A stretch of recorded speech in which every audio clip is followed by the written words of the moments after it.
This is episode 3 of Movies, and today I have a special guest with me to discuss Stanley Kubrick's Full Metal Jacket. What the fuck is that?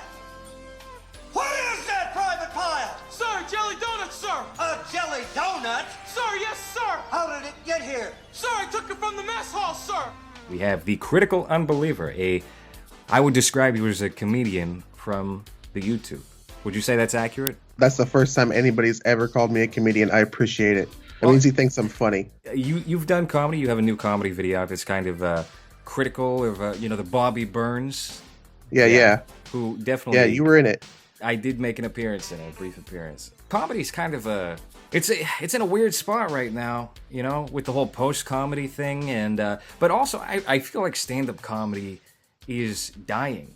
Like it feels like a 1920s form of art, something like vaudeville. I don't think it's long for this world. I've called it for a long time corporate comedy, right? Comedy that corporations know they can make money on isn't necessarily the funniest stuff. Before Dave Chappelle had a running series on Comedy Central, the dude's edgiest jokes were hilarious. And now that he has his solo shows, it's again funnier than any of his older material, I would say. And it's really this corporate comedy. Comedy Central's done a lot to help create this climate, and it's bad. I do consider myself somebody who tries to be a funny person regularly.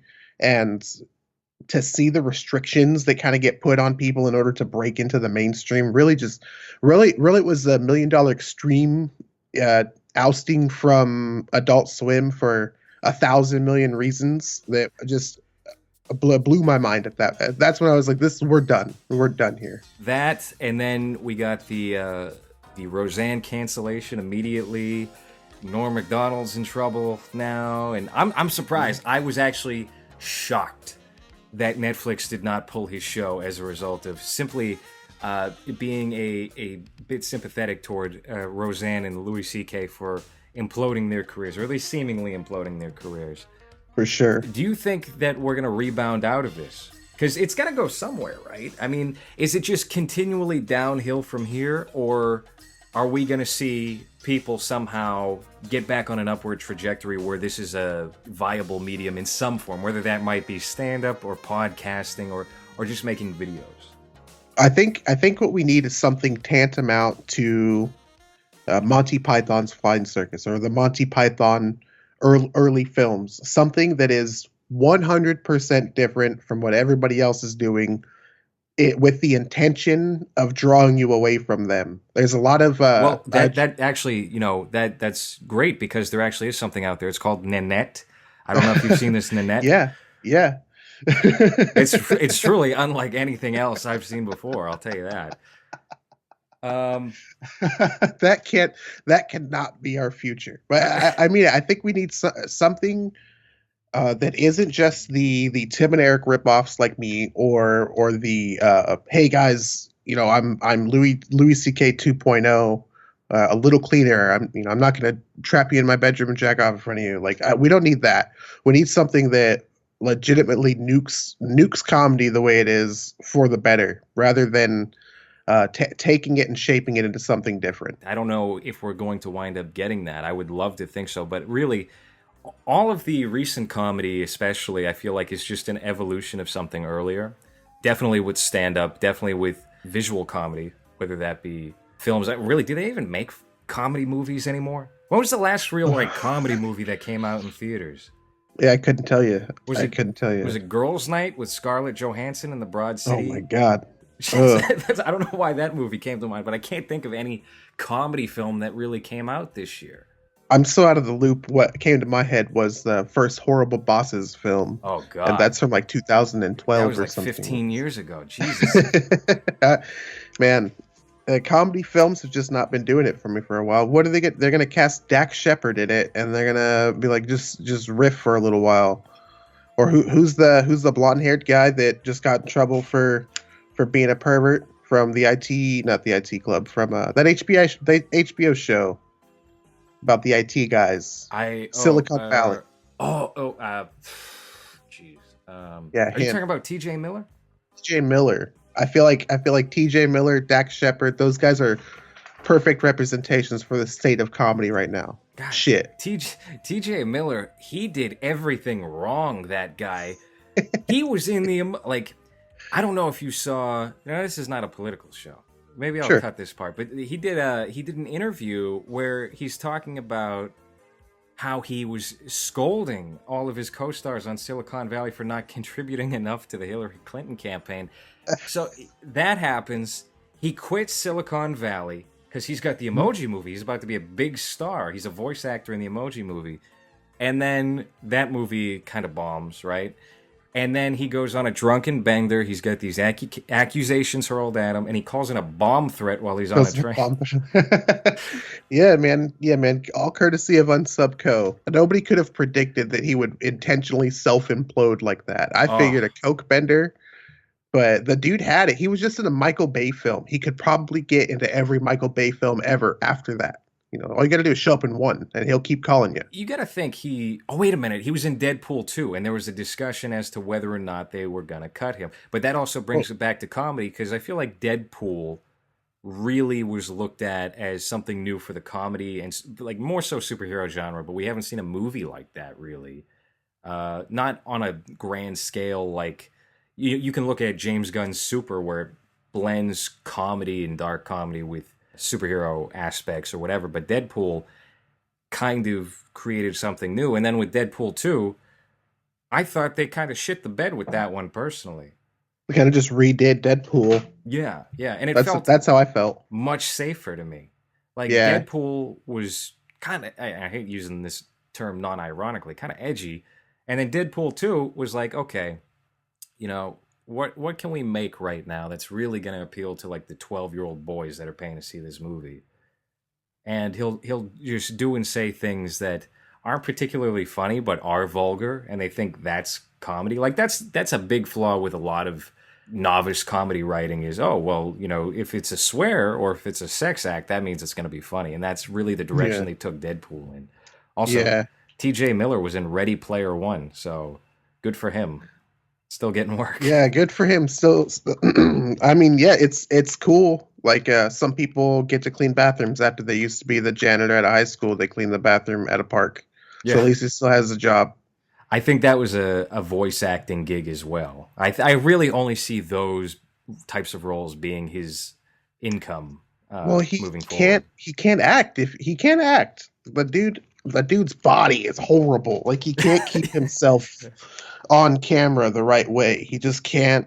I don't know. There's something about his entire posture is like he's mindful of the fact that he's acting. You know, those people that actually you do. You just made a comedy video about it. People that are very mindful of the way that they're acting. So it just sucks. Actually, I went back to my Letterboxd list because I like to keep track of all the movies I watch in a particular year, and then I'll put them in order.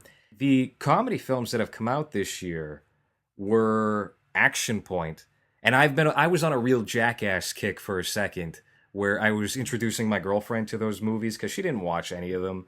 And then I was like, oh, I didn't hear about this movie at all. Johnny Knoxville and Chris Pontius have a stunt comedy film. Like an all-stunt comedy, yeah. Yeah, it came out this year. Perfect. This is great. No, it was one of the worst things I've ever seen in my entire life. It was really... Sure.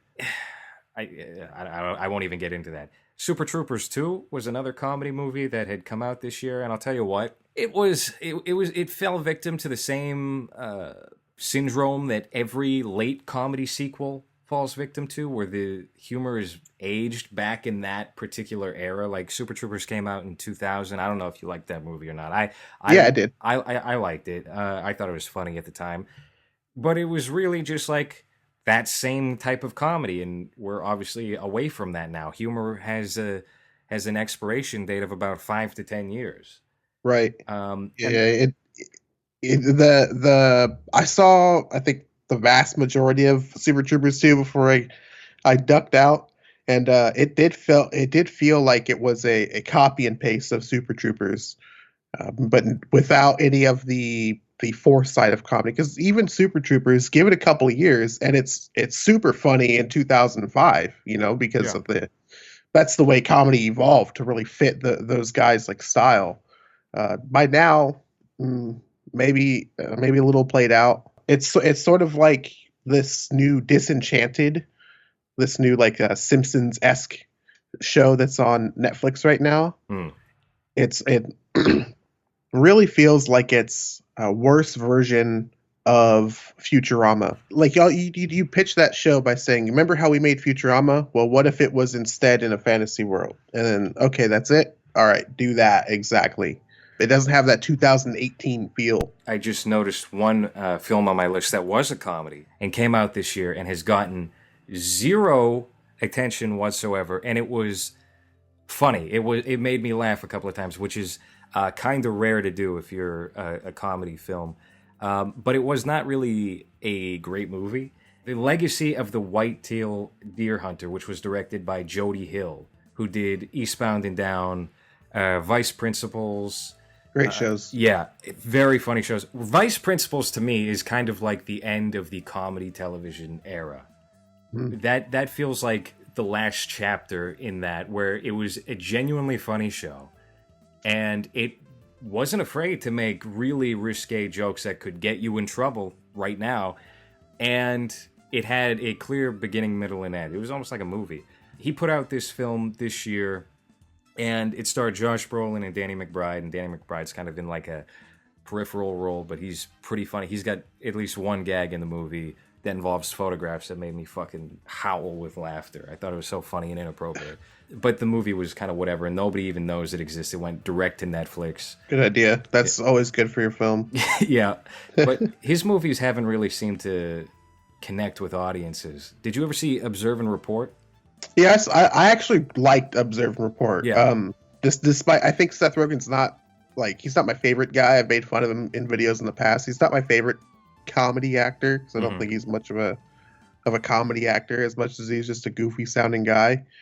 But I really actually liked that role for him, and I liked the way that film was filmed. Right, it had for a comedy, it was significantly more cinematic than a lot of comedies. Right, trying to play into this dude's psychosis.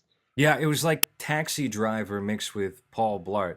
And Yeah. that came out the same year as Paul Blart, which kind of killed this movie.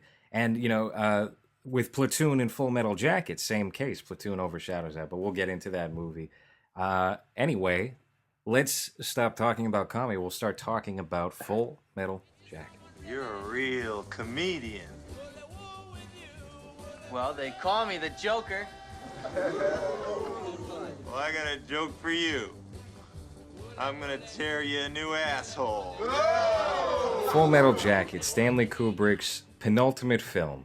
It's one that, I'll tell you what, I feel like it's not talked about as much now as perhaps it was 10, 15, 20 years ago. As far as his whole anthology of films go, have you seen all of Kubrick's movies or most of Kubrick's movies? Yeah, I've seen all of Kubrick's movies. It's definitely not one that is mentioned that often as like a favorite or one of his best films. What is your take on Full Metal Jacket, both as a movie and how it stacks up to the other movies in his filmography? Well, I personally, I've always felt like it was the one of those excuse me, I'm so sorry. One of those films that appreciating it as a Stanley Kubrick film and appreciating it as a film would be like two different things. Yeah. I think a lot of people come into it expecting the visual spectacle from maybe like 2001: A Space Odyssey, or something with blatant commentary like Dr. Strangelove. Yeah, Dr. Strangelove. Thank you. I was going to say Dr. Too Good.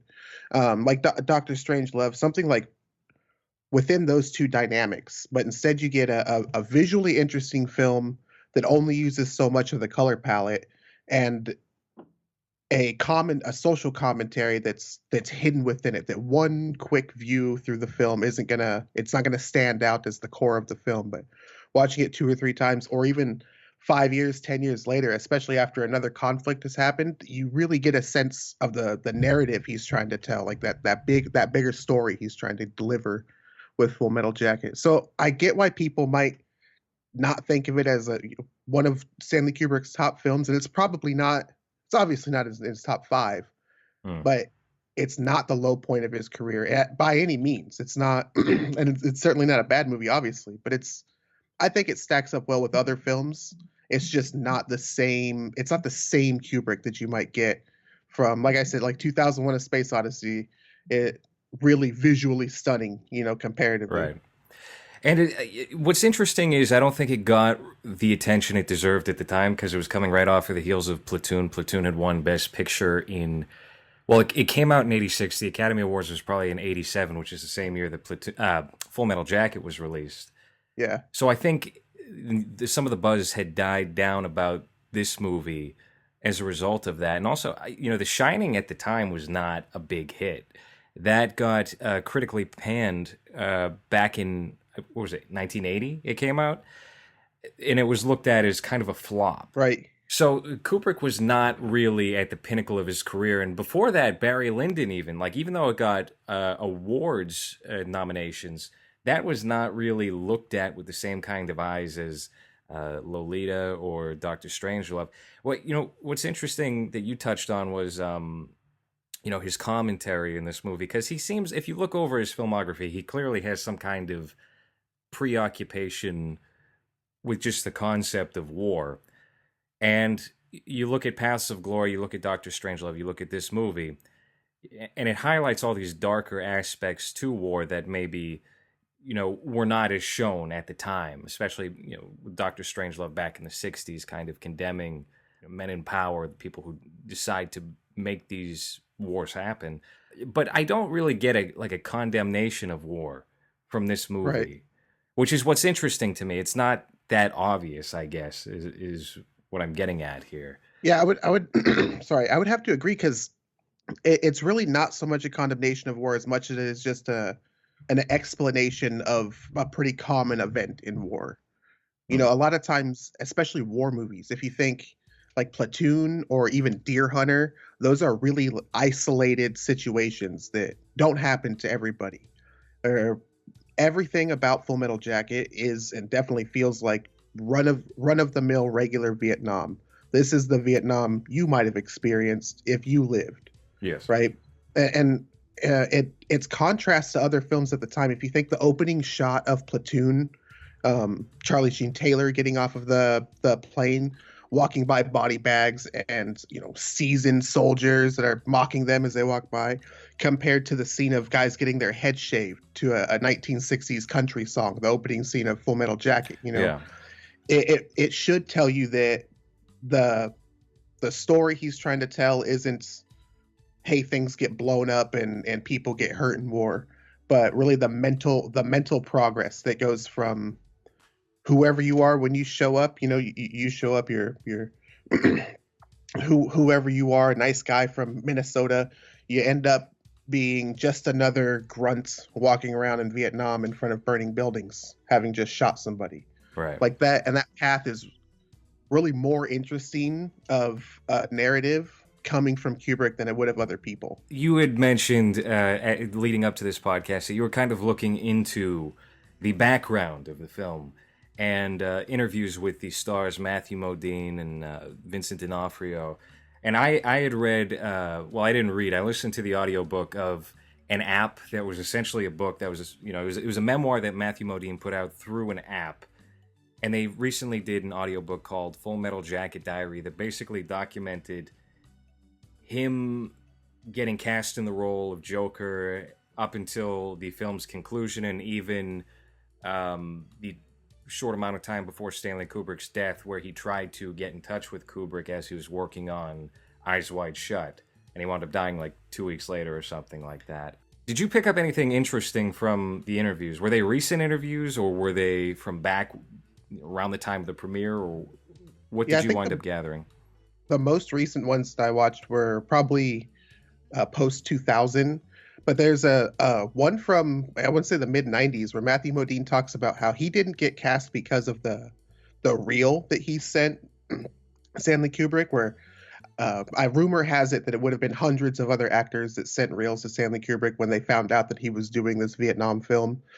Both trying to get into a popular genre and a Kubrick film at the same time, right? A war movie and a Kubrick film. And I guess when he got Matthew Modine's reel, he watched the whole thing and wasn't impressed by that, but was specifically impressed by Matthew Modine just like hanging out afterwards, just kind of being himself, because his I guess on-screen performance at the time was supposed to be maybe a little bit more of a like dreamboat Hollywood 1980s sexy guy. Yeah.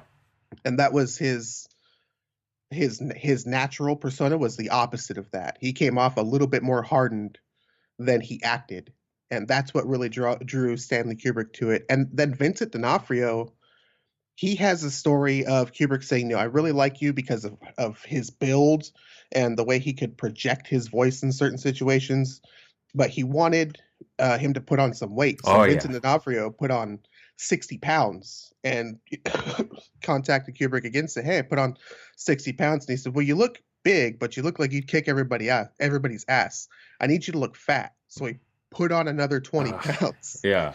He said he finished somewhere close to 275, 280. That has now become Vincent D'onofrio. He's just been like perpetually on again, off again fat. And he's back in a fat stage where he's playing Kingpin on Daredevil. Kubrick's assistant was in that same interview with Modine and Vincent D'onofrio at the same time. And he would say that he really thinks that particular request of Kubrick messed with D'Onofrio's physique permanently. Yeah. So that he's just forever a kind of a big dude because of it. Which to me, that's the most Kubrick thing I think ever, is to say like you really have to put your whole anatomy at risk to be in my film. What I was kind of interested in also was that D'Onofrio, I don't think, was an actor before. But he was a Full Metal bouncer. Jacket. Yeah, and he was friends with Matthew Modine. That's how they became interlinked, and he wound up getting that role. Arlie Ermy plays the drill instructor in the film. Do you know the story about how he was brought in to kind of give lessons to the guy who was playing the drill instructor, and then eventually he was so good at what he was doing that he just wound up replacing the guy? Yeah. Arlie Emery actually says that he sought out the opportunity to replace that guy. He wanted that role. When he showed up, he started training these guys, and then was like, I want this role. I want to be the drill instructor. And originally it went to God, you're gonna kill me for not remembering the guy.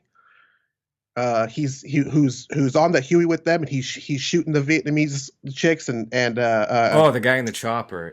Joker asked him, how can you shoot women and children? And he's like, Zizi, you just don't lead them so much. Yeah. That guy was actually supposed to be the drill instructor originally, but Arlie Emery wanted it, and obviously being a vet, knowing exactly what drill instructors are like, exactly how a gunnery sergeant would act, just came in and did himself in his old job. And Kubrick really couldn't say no at that point. And that also kind of built his career. A lot of careers were built on this movie. I would say this is Matthew Modine's legitimate breakout role. What did he do? What did he do before that? Yeah, I think he literally was, as you described, just like that good-looking male actor that would be in, the teen cheesy films that came out before then. He did have like a modest career afterward, and he's kind of had more of a resurgence lately with Dark Knight Rises, Stranger Things Season 1, and a couple of other movies that have come out. Mm-hmm. Oh, he was in Sicario as well, the sequel, Sicario, Day of the Soldado. Before that, I think he was literally just in... I'm trying to remember if there were any like notable movies off the top of my head. No, Vision Quest, maybe? I'm looking. No, not really. He was in a couple of music videos for Madonna. But the Transporter 2, which, I don't know how that didn't win 1,000 awards. Oh, he was in Pacific Heights with Michael Keaton in 1990. Oh, yeah. And he spent a good portion of time in that show Weeds. This movie started production in 1985. And one particular aspect of the movie that I recall from Full Metal Jacket Diary is that Kubrick was constantly tinkering with the script at like every point. He was not really ever satisfied with the actual material that he was shooting, and he would always gauge the actors and the crew like, what do you guys think should be the ending? we're going to decide. We're going to take a group vote on what the ending of this movie should be. Because the original make this better. Yeah, the original ending, I believe, and I could be wrong about this, was Joker dying. Joker was supposed to die. Kubrick was hung up on Joker dying. Modine said, "Oh no, he should go home and have a happy life or whatever." Right. The thing Adam Baldwin says is that in his script, even still to this day, the script that he has Animal Mother cutting the head off of the sniper after to one up Joker her. After he shoots the woman. Right. And hearing that, I guess a lot of people say like that'd be too visceral for Full Metal Jacket, but to me it just logically doesn't make sense that everybody would stand around with that scene, especially Animal being like, just do it, just kill her, and not being the guy to take his gun out and do it instead, and then cut the head off, like he pussied out and then decided, you know what, never mind, I do want to do it, and cut the head off. That doesn't sound right. It doesn't ring true. It really doesn't. It really doesn't. I like the ending. I like, obviously, analyzing the ending in the future and being like, it's foreshadowed in the center whenever Joker is sitting inside of Stars and Stripes and he's typing, and his editor says, pick out a war story where it has a happy ending, only one person dies. And that's essentially what happens in that final scene. One person dies and it has a happy ending where they're walking off into a fake sunset with happy music that they're singing. I like that foreshadowing. I prefer the ending the way it is. And I watched an interview with Jack Nicholson on the set of The Shining for, I guess it's a documentary from the behind the scenes of the making. And it's Stanley Kubrick and Jack Nicholson sitting, and but the woman asks him something like, did you learn your lines from the script? And he says, I don't even read the scripts at this point. Stanley and I talk, they send something up to the top, they bring me a new script in the morning, I read through it and I put it down and I go. So I would definitely believe that he would crowdsource from the actors. How do you think we should end this film? What do you think this should look like?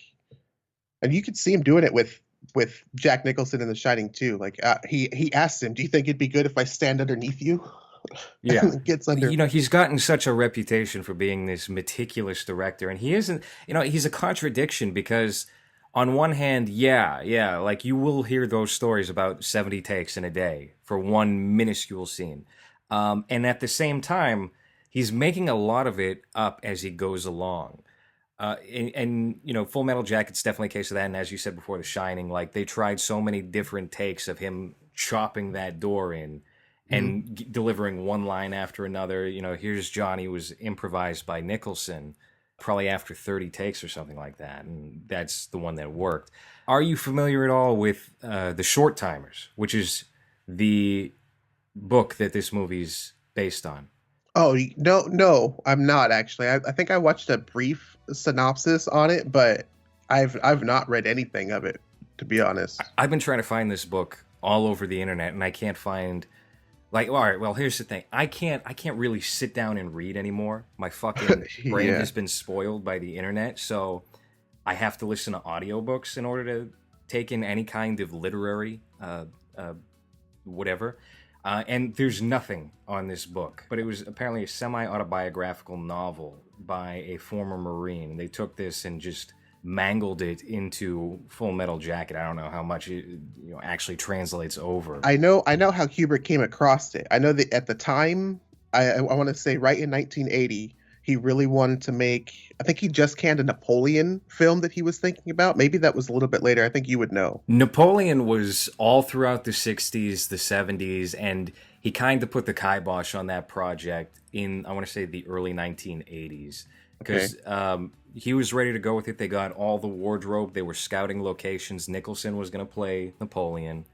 And then something happened that triggered the studio to pull the plug on it, and it just didn't happen.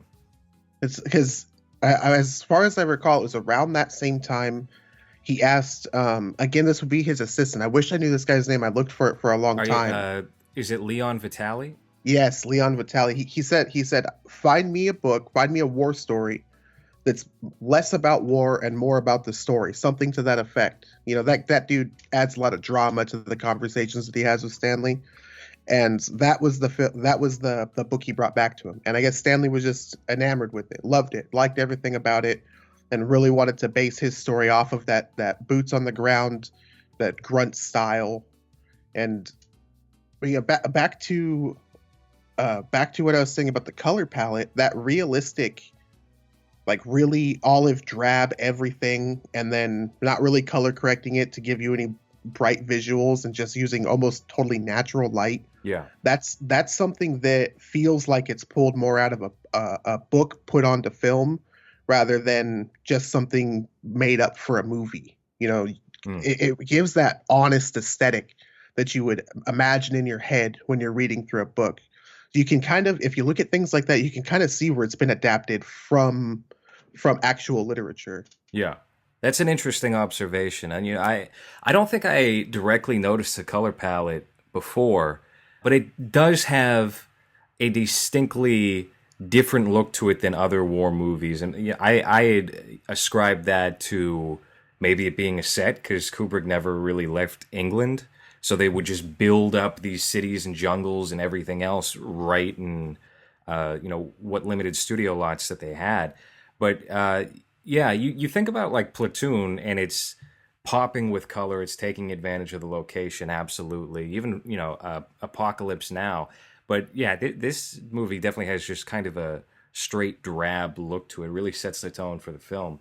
A common complaint about the movie as well is that a lot of people vibe that first half of the movie and not always the second. Like, I can say, for me personally, when I first saw this movie, probably when I was like 14 years old, that was probably the case for me. I didn't like Full Metal Jacket as much as Platoon when I was a kid. But Sure. Obviously, as time went on, you develop an appreciation for different aspects of it. You kind of get in tune to certain elements that maybe you were just too dumb or immature or whatever it might be to comprehend at the time. Do you look at one half of the movie as even separate from the other half, let alone inferior? Like kind of. It's biased because of my current perspective of film and how much I enjoy Kubrick films in general, and actually the genre of Vietnam. To where for me, it's not two films, because it's more of a film about one thing explained in two parts. Yeah. Right. If it's supposed to be about kind of the cliche about the duality of man type thing, or maybe the change from being innocent into being somebody with a lot of guilt and regret, that really it can't be explained in one linear story. There's a bunch of stuff in the middle that a lot of other movies would probably fill in with action and gunfights. Platoon kind of has that going on. A lot of those movies have a lot more gunfights than even the second half of Full Metal Jacket. And I think that because of that tone, it's not hard to really just watch the movie as one thing. But this two different settings without ever going backwards is really what I think breaks it up. If you watch movies like Mission Impossible, see, it jumps around different parts of the world, but always ends up back at where it started. The Avengers, they might go to Africa for a moment, but then they come back to the Avengers Tower. This movie, it starts out in Camp Pendleton and then just goes straight to Vietnam. And that breaks people up. That's a very Kubrick thing to do, to break up the what you're expecting, right? Subvert your expectations. You think this is going to be like what's the film Heartbreak Ridge with Clint Eastwood? Mm-hmm. A film very much about training, very much about the incompetence of the troops, where Full Metal Jacket has to show you that these guys go from incompetent to killers. And that, I think, makes a better two-part film than looking at it as two different films. It's I'm not to say that those people are wrong or dumb, but like they're wrong and dumb. I see this a whole lot on Rotten Tomatoes. They have this built-in notion of what a movie's supposed to be. It has to hit these certain check marks. You see that mostly, I think, with superhero films, where if something deviates a little too much, then they will punish it with their review, or it'll lose points in their book. That's probably, I don't mean to cut you off. No, that's go ahead. probably a problem like for I guess people for us that would say like we really enjoy film versus people that say I like to watch movies is when I watch a film, I have beats that I expect a film to hit, Yeah. but I appreciate it when it doesn't hit those beats and it does it right. You know, think about Shigura in the one of the last scenes in No Country for Old Men, sitting in the room with I couldn't remember the woman's name, and she comes in and you know that he's gonna kill her, but rather than the Coen brothers showing you that he blows her brains out or whatever, it just shows the front of the house and he comes out and checks his boots like he had before. It's those types of like subverting my expectations that I appreciate almost more than somebody who can hit all the right beats perfectly. Yeah, like the whole movie of The Last Jedi, that subverted everyone's expectations. I think in the wrong way though. Yeah, well, Yeah, I would be pretty annoyed if Shigura, killed that woman, came out, checked his boots, and then used the Force to fly back into a spaceship. That would have been pretty annoying. maybe you should have a heart attack and die right at the end. I don't know. Fall off a rock. That's the end of the movie. I think a lot of it is the story again of the loss of innocence. And I think you could very well make a case that it's like a really strong anti-war film, because you take, especially with somebody like Joker who shows up and is happy, and even in training where he supposedly just had a shit day getting his head shaved and now everybody's getting yelled at, and he's still making jokes and cracking jokes, all the way up to these fake documentary scenes. You can see the guy slowly turning into this like hardened death machine, and I would assume that from that Kubrick would want to be telling us not just like, hey, war is bad, because I think anybody could say that, but that the wars and the way that we perceive them, it aren't necessarily always filled with heroes. Right. So maybe you would say the U.S. won or lost Vietnam, but doesn't matter considering how many people lost who they were when they showed up to Vietnam. You think that young 14-year-old girl is a sniper by herself, 14, 15-year-old girl is a sniper by herself, holding off these hardened killers. That in itself is a narrative sort of about the war machine of America. Right. And that's kind of what happened in a lot of ways, is this small jungle country of practically no population did manage to hold off, the biggest military force in the world to some extent.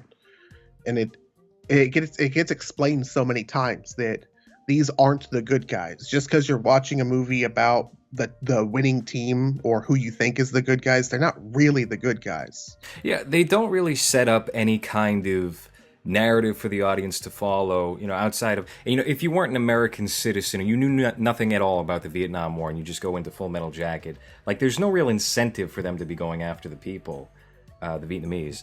But what he might be trying to communicate about war itself is perhaps a little grayer.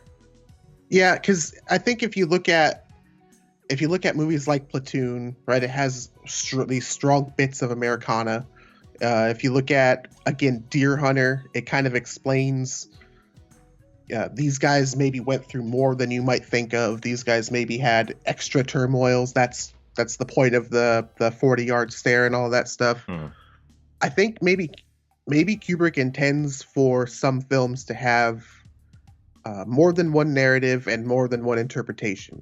That maybe you should come out of it with your own perspective of it. Maybe that's not wrong to say it's a boring war film, and maybe it's not wrong to say it's one of the most action-packed films you've ever seen. It just depends on how you want to define those terms within the Kubrick realm. I would say like there's a lot of suspense in that film. If I was to describe it as a suspense film, I wouldn't be very hard to take a few shots and show like, look at these guys creeping up on this sniper. Look at, let's say like 8-Ball being stuck in the mud while the sniper's shooting down on them. Yeah. Not to go off on a tangent, but this was actually one of the first films that I saw someone get shot somewhere other than the chest or the head. Get shot somewhere other than the chest or the head. 8-Ball takes shots to the leg, gets his foot blown to pieces, and all of that stuff. When you talk about the narrative of a war film, a lot of times you show people getting shot in the chest and stuff. not to show the gore, but to kind of paint somebody as the good guy, And this, when people take hits in different ways, and it's a little grosser, it subverts that intended, like, oh, that's what this is about. This is a killer, brutal movie. And yeah, maybe it's intended to come away from it with more than one perspective. You're intended to come away from it with more than one perspective. One of the things I do love about it, just to get back on the set and the visual look of the whole film, is that unlike the other popular Vietnam War films or even unpopular Vietnam War films, it takes us out of the jungle and plants us like right in life for the Vietnamese. Urban Vietnam. Right. And it's got this grungier look to it as a result. You're seeing decaying buildings. They're dealing with these prostitutes directly. They're just trying to live life in the slums, basically. And shit goes bad. It almost feels like The Hurt Locker, like a modern war film that would be set in Afghanistan or Iraq. So that's another thing that I kind of personally appreciate about the movie. Also, I looked it up. This movie, it has to be because of Platoon, was completely snubbed at the Academy Awards, aside from one nomination for screenplay. Yes, yeah. That was the only one. Arlie Ermy picked up a Golden Globe, I believe, nomination. He didn't get a win for this movie, and that was the only nomination at the Golden Globes that year for this, which is crazy to me. Like, what the fuck was nominated in 1987 that they couldn't fit in Full Metal Jacket for Best Picture? I think it would end up being the trend of war movies at the time. You think Vietnam War movies are always explosions and death. Maybe like Rambo First Blood 2, Yeah. Stuff like that. Stuff like that is the Academy at the time really just voting on trends. And not quality. The Best Picture winner that year was The Last Emperor, which was about that little Chinese boy. Mm-hmm. Wow. Yeah. So just not great. I mean, I haven't seen that movie in ages, but come on. I mean, and I'm looking at the other nominees. Broadcast News, that is a good movie. Fatal Attraction, that's a good movie. I don't know if it really holds up as much. Moonstruck, that's certainly not one that holds up. And Hope and Glory, which I have not seen, so I can't really comment on it. Oh, it was done by John Borman, who did Exorcist 2, The Heretic. Did you ever see that one? Yeah, that's... I've seen Exorcist 2. I didn't see that film, though. Yeah, what a weird movie Exorcist 2 is. I'll probably have that for a future episode. Good idea. Yeah. that is a strange movie, and that chronology, that's the word. That whole series is just a mess. Exorcist 3 has kind of gotten a bit of a resurgence lately of respect. And then the whole mess with the prequels with Paul Schrader and Rennie Harlan, where Schrader had done a movie that I think they wound up releasing, even though the special effects, they weren't finished. It was called Dominion. And then they did Rennie Harlan, his movie took over Paul Schrader's movie. That went out in theaters. That was Exorcist at the beginning, and now it's a TV show. And oof. None of it's good. No. Yeah. I would like to see more about what happened to the Exorcist series, because coming off that first film, you would think the next one would at least be close to something that's decent, but I hardly know anybody that's seen it aside from, us. Yeah, Exorcist, this is now the Exorcist podcast. Exorcist 2 was supposed to be, and I don't know if this really would have worked as a movie. The original idea for that, there was a script where it was going to be another priest, kind of like Richard Burton's character in Exorcist 2, but he was doing I think he was doing a journalistic report. I might have this part wrong, but he was interviewing all of the characters from the first Exorcist and going over what had happened, essentially. So you would just be doing like Exorcist Greatest Hits, but in the sequel. And I don't think that would have worked as a movie, but it would have been maybe interesting to see. Little known fact here, Martin Scorsese prefers The Exorcist 2, The Heretic, to The Exorcist, the original. Interesting. Well, yeah. Martin Scorsese is one of those guys that might be saying that just to just to be saying that though. I don't know. No, I mean, it's possible. I don't know who Martin Scorsese is as a person, but his No, feedback you could dropped. rely on me. I know him Yeah, personally. yeah. His feedback dropped back in like the late '70s or so, right after he'd seen the movie, which is such a very peculiar take. I don't know. That's strange. Back to what you were saying about the urban setting of Full Metal Jacket. If you watch the film and really pay attention, you can pick up on the similar narrative for what Joker is going through being displayed in the settings, Yeah. right? So at the very beginning, it's this clean, structured, these perfect buildings that is the barracks at the camp, in boot camp. And then in Vietnam, first at the Stars and Stripes, it's an established camp. He has a workspace, maybe a little bit cluttered here and there, but overall, it's very well put together. And then the next one is the Vietnamese city, but it's not yet blown up. There's not yet bullets everywhere. There's not much destruction. It's just kind of slummy. And then the next time they're in a broken down temple, and it's all fucked up, parts broken down everywhere, but still mostly structured. By the time they get to the sniper fight, every single building is riddled with holes. They're not the first people that have been there. They've already been tanks that have rolled through this place. They're fighting a building that looks like they've already shot it up. That really iconic scene of them shooting the face of the building, trying to just hit anybody there. Right. And all those blasts going everywhere. And then the final scene, you can't see the setting. There's just fire. There's just fire and some guys walking both directions, this way and then that way. And it really plays out the same story that you're watching with humans while using the structures. And only Kubrick would have the mind to do that. He's mindful of that too. In his mind, he knows he started out showing these guys and the buildings in the same context. And then at the end, he's showing them the same way. Broken and disheveled, nowhere near the condition they were when they showed up. I don't think a typical director would, maybe nowadays somebody trying to emulate that kind of style of filmmaking, but back in 1987, I don't think anybody really had an eye like that, where they would think to do that as they were maybe making the film. Well, Arlie Emery straight up said, like, Kubrick would see a fly in the back of his shot that he didn't want to be there and stop the shot and start again until that fly was out of the frame. Who do you think gives the best performance in the movie?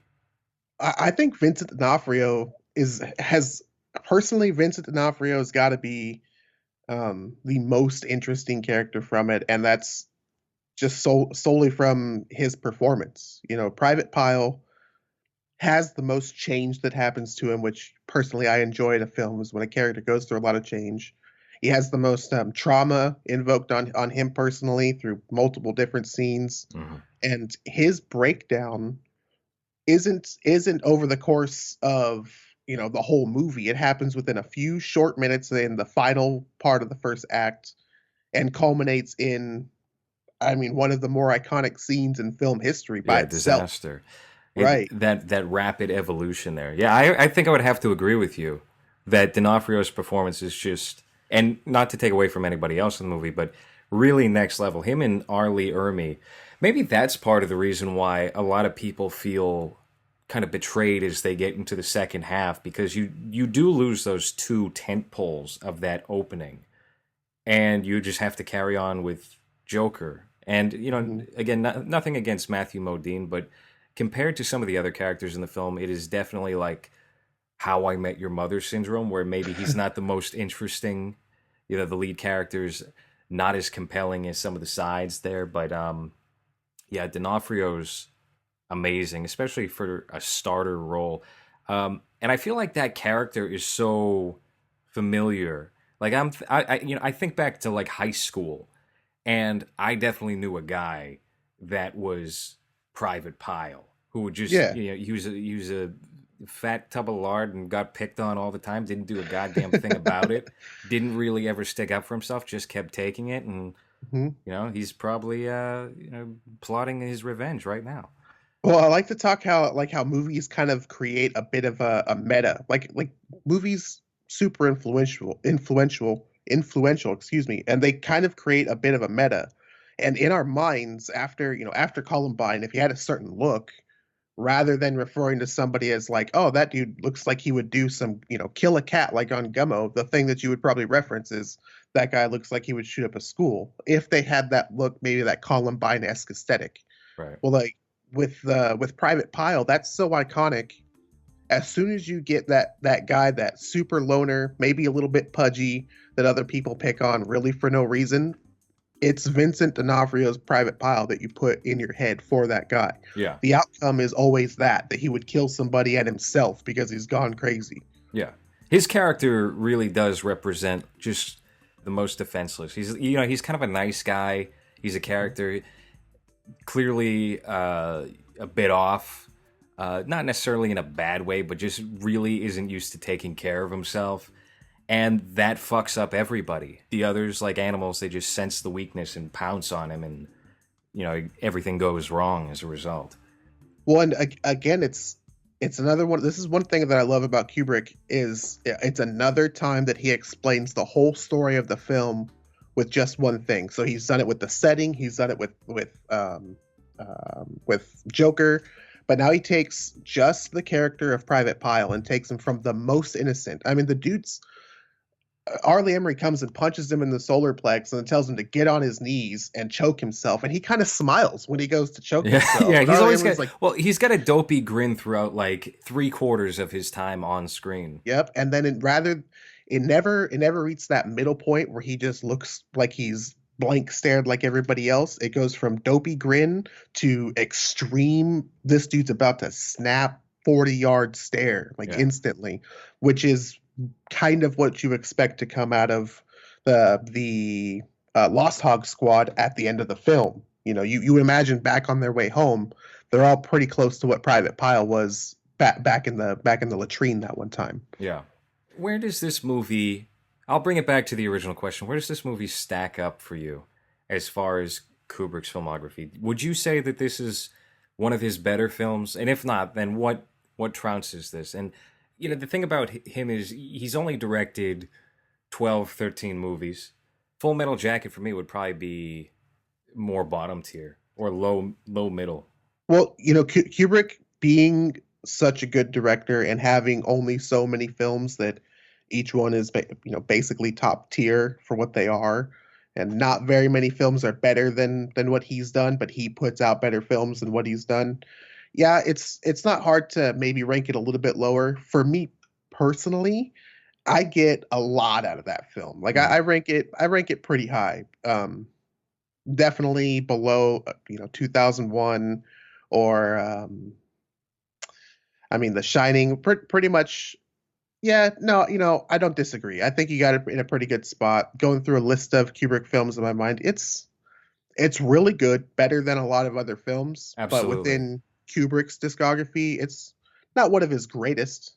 Yeah, the trajectory that you seem to see with many directors who are active over a long period of time, I'm talking like 30 years, 40 years, is that gradually they get worse at what they're doing. They fall victim to their own cliches.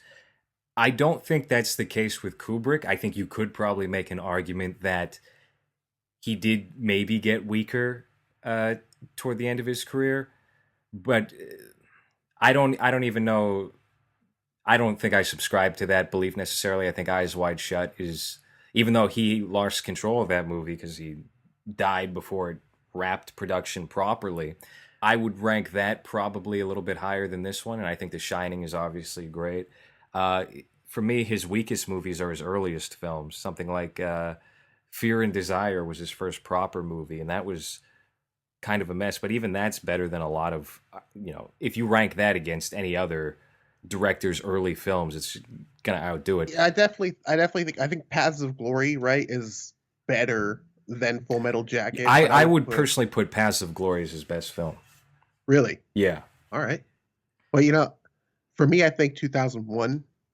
But again, it's based on my perspective of what I think Kubrick's trying to say. Of course. I would say, inarguably, 2001 is probably, technically speaking, his best film and probably the best made film ever. Because you look at the effects in that movie and they're better than whatever Warner Brothers or Disney spent $600 million on this year, Mm-hmm. So and a lot of the ideas are are super innovative. I specifically like the end part, where I guess if it was you, you'd be looking over at yourself and then see an aged version of yourself, and it Yeah. looks back at you, but He's you. messing around with the perception of time. Yeah. That- I specifically like that part. The ending for me is definitely this. It's not that I don't It's not that I dislike 2001. I do like 2001, but for me, I probably need about 2 more viewings before I fully appreciate it. I really enjoy the beginning of the movie and the ending of the movie, and then everything in between kind of loses me a little bit. That's not to say that it's a bad film or that I dislike the film, though.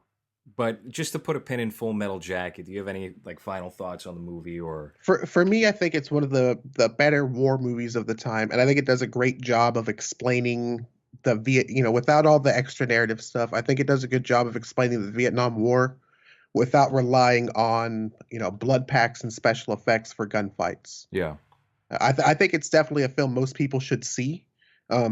But going into it with the same kind of like, oh, this is going to be like Platoon, or this is going to be even something like Heartbreak Ridge. It's not, and it's not supposed to be. right.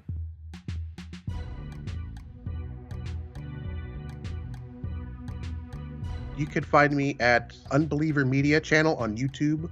That's a YouTube/Unbeliever Media. I just recently changed the entire channel.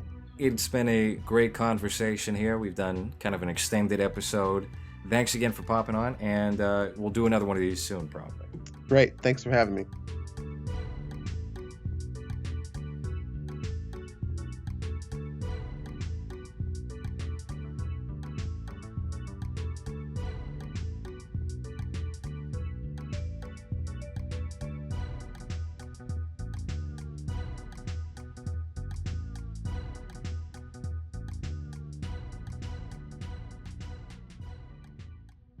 We like to rag on him a lot. It was a kind of a fun thing. We would try to make him, jerk us off to try and, all calm ourselves down because we're like animals. He would come in and he'd start, give everybody, friendly, I don't want to call them hand jobs. Then it sounds like a sexual thing, and that's gross. The line is, listen, I'm sorry. I'm here to help. We need to go to the hospital. Come on, we'll go to the hospital. We'll get this sorted out. That was terrible. I'm sorry, listen. Come on. Get your shit, we're going to the hospital. Gary, come back. Listen, put your shit together. Now let's go to the hospital. Ugh, cut. Be panicked. I'll take you to the fucking hospital. Take 4, Gary, close up.